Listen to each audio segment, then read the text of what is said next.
This is a fan-generated show. If you would like to support us, please go to jamieglazov.com, and also don't forget to subscribe to our YouTube channel. All your support is greatly appreciated. Hello, this is the Colin Flaherty moment, brought to you by the Glazov Gang.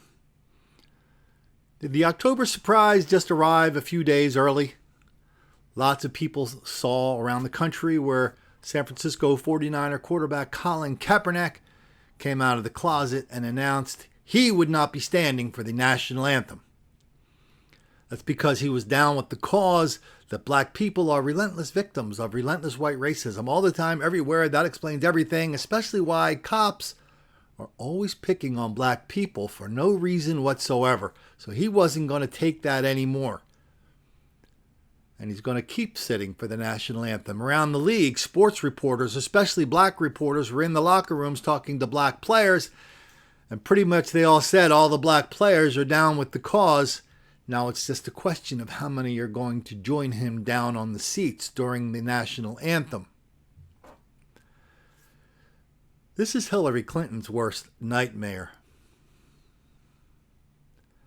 You know, a lot of Republicans or non-Democrats don't really know this, I don't think, but Hillary and Bernie have spent the better part of the last year spending 25% of their time talking about white racism and how black people are relentless victims of it, especially especially the cops. They're always picking on black people for no reason whatsoever. How about a little sample from Hillary? 1 in 3 African American men, if the trends that we see today continue, will spend some time in jail or prison. That is absolutely unacceptable. There is no justification for it. There is no excuse for it. And what we just heard from Hillary was very careful, measured, precise, poll-tested, focus grouped for words, focus group for tone, focus group for audience. Because everybody knows that if you're a white person talking about race in the public square, there are many, many landmines. If you step on them, you'll never be heard from again. So Hillary has this plan that she's going to take that into the next 70 days, talking about race and in a way that Republicans aren't really ready for because they're just not practiced at it. They don't do it. As we've already seen a lot of times this year, most of the times the Republican black outreach is just saying, well, we'll give you more free stuff or we'll give you better free stuff. It really kind of boils down to that. Very little talk of black criminality, black on white crime, black mob violence, and how it's wildly out of proportion. Nobody wants a piece of that. But Colin Kaepernick may have thrown a lot of sand in these gears of the well-oiled Hillary machine, because all of a sudden other athletes are coming out and talking about this, how they too are victims of white racism. They're victims of cops picking on them for no reason whatsoever. I mean, listen to Isaiah Thomas the other day. He's of course is the former basketball player, Hall of Famer. Listen to him talk to a national audience about black on white crime. If you came to my neighborhood, right, and we got, you know, a majority of African Americans in this audience, right? You come into my neighborhood or you come into our neighborhood, right? And they just not going to take off and start, you know, beating you up because of your skin color. That's not happening. Now, they may rob you for your money, right? You know, they may take your money. That's right. Right?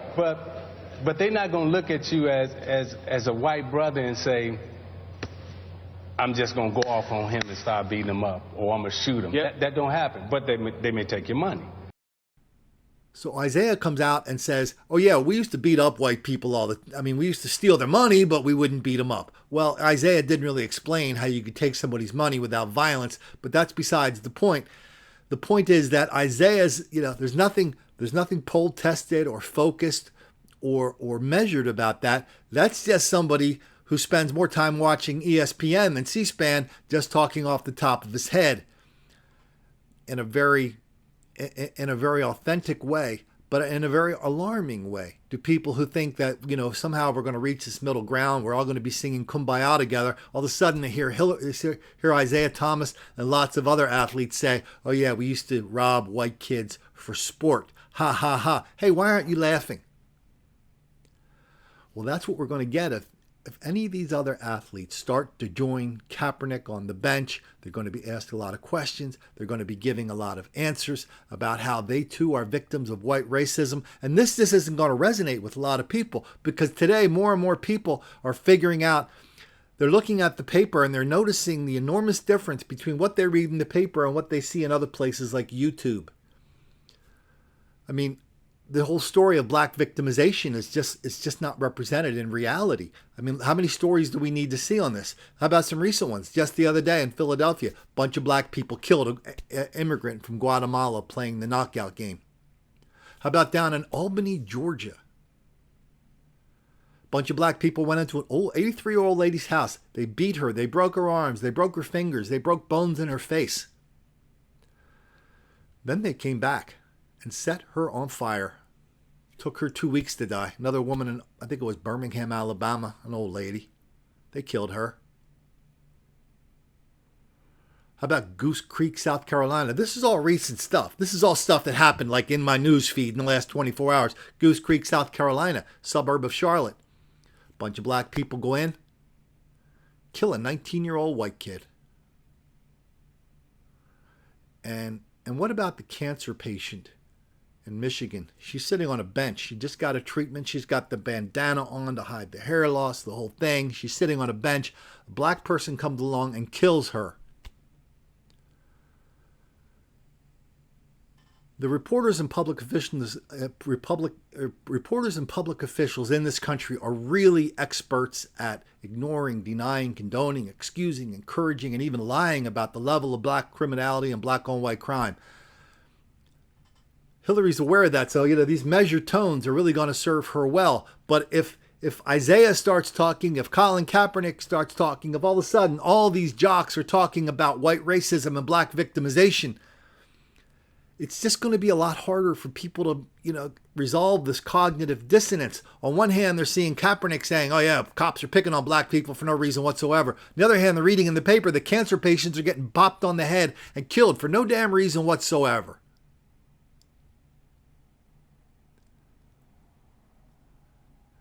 It's almost like over the next month, if these people who say they're going to sit during the national anthem start sitting and keep sitting, that's going to be a huge story. And Hillary's and her measured tones are not going to have any part of it. So it's almost like Donald Trump is not going to be running against Hillary. He'll be running against Colin Kaepernick or Isaiah Thomas or some offensive guard that spends all of his life watching ESPN and never C-SPAN. I'm not a political prognosticator or a political professional, but my educated guess is the Trump gang would much rather run against Colin Kaepernick than Hillary Clinton. I guess we'll find out. Subscribe to this channel, and even as you do, keep one thing in mind. Don't make the black kids angry.